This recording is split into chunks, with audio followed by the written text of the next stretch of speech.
Ha sido fantástico entrenar grupo de futbolistas de una cualidad extraordinaria. Fantástico compartir con vosotros estos momentos. Kalimat itu meluncur pelan dari bibir Carlo Ancelotti. Tenang. Dalam. Penuh makna. Seperti dirinya selama ini. Tenang seperti karang. Alis kirinya terangkat khas. Permen karet dikunyah perlahan. Tak pernah tergesa. Tak pernah meledak-ledak. Begitulah Don Carlo, pria dari Reggiolo, kota kecil di Italia Utara, tempat orang-orang tumbuh dengan watak pekerja keras dan tidak banyak bicara. Dari tanah sunyi itulah lahir seorang lelaki yang kelak dikenal dunia bukan karena teriakannya di pinggir lapangan, tetapi karena ketenangannya menaklukkan tekanan terbesar sepak bola. Baginya, sepak bola adalah harmoni. Namun di balik ketenangan itu, ada satu obsesi yang menyala diam-diam, Liga Champions. Trofi kuping besar. Puncak tertinggi sepak bola Eropa. Dan sejak muda, tak ada trofi lain yang lebih memikat hati Carlo Ancelotti.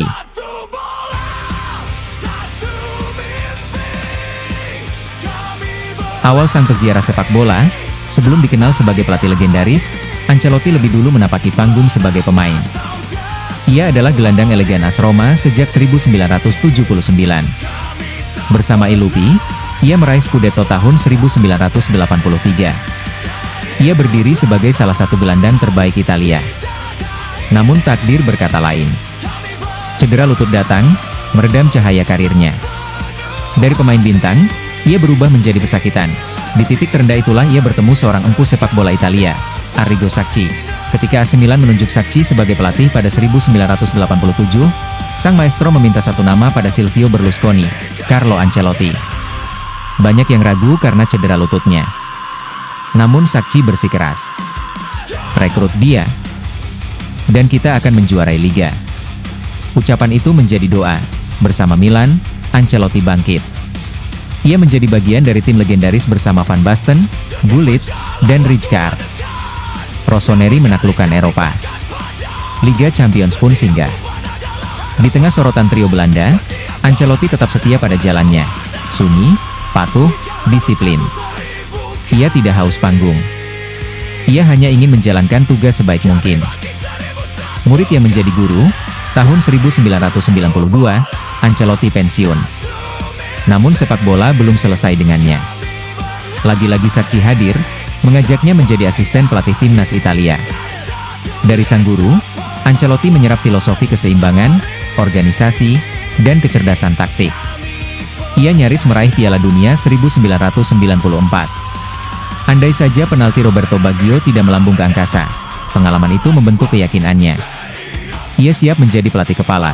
Ia memulai dari bawah, Reggiana. Tanpa sorotan. Tanpa gemerlap. Dan justru di sunyi itulah ia menikmati proses.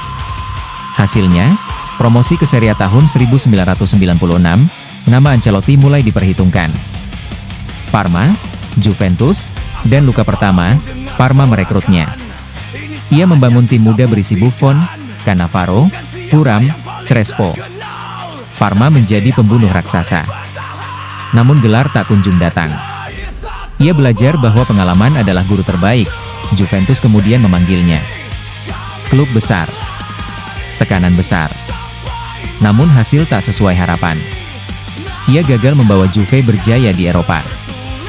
Fans murka. Ia dihujat. Dicemooh.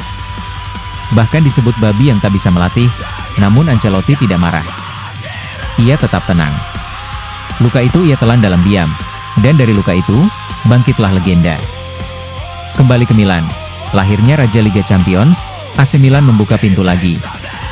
Di San Siro, Ancelotti membangun ulang kekuatan Rossoneri. Maldini, Pirlo, Kakà, Shevchenko, Inzaghi. Ia bukan pelatih yang otoriter. Ia pengatur harmoni. Penjaga ruang ganti. Pemimpin tanpa teriakan. Hasilnya, Piala Liga Champions 2003, Piala Liga Champions 2007, 2 trofi kuping besar pertama sebagai pelatih. Dunia mulai mengenal, Ancelotti dan Liga Champions adalah takdir. Pengembaraan, Chelsea, PSG, Bayern, ia pergi dari Milan dengan air mata. Chelsea memanggil. Ia memberi gelar domestik. Namun Liga Champions tak datang. Ia dipecat lewat SMS. PSG merekrutnya. Ia kembalikan gelar Liga ke Paris.